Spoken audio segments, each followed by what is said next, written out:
மாணவர்களின் அறிவியல் திறனை ஊக்குவிக்கும் விதமாக புதிய தலைமுறை சார்பில் விழுப்புரத்தில் உள்ள ஜெயேந்திரா பள்ளியில் வீட்டுக்கு ஒரு விஞ்ஞானி நிகழ்வு நடைபெற்றது.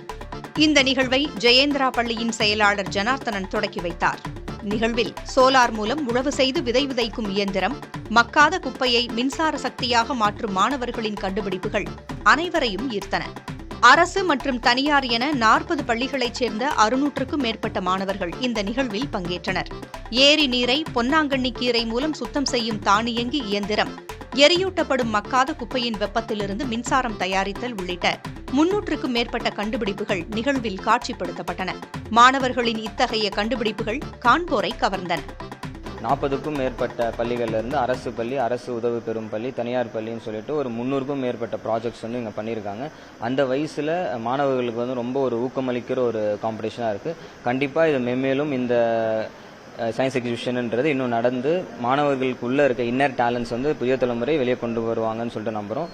பெட்ரோல் திருட்டை கண்டுபிடிக்கிறதுக்காக ஒரு கருவி செஞ்சுருக்கேன்.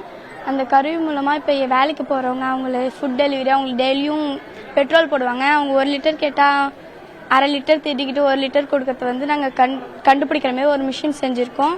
இது எத்தனையோ கவர்மெண்ட் ஸ்கூல்லேருந்து வந்தாங்க. அதில் நாங்கள் 3rd ப்ரைஸ் வாங்கியிருக்கோம். எங்களுக்கு ரொம்ப சந்தோஷமாக இருக்குது. நன்றி.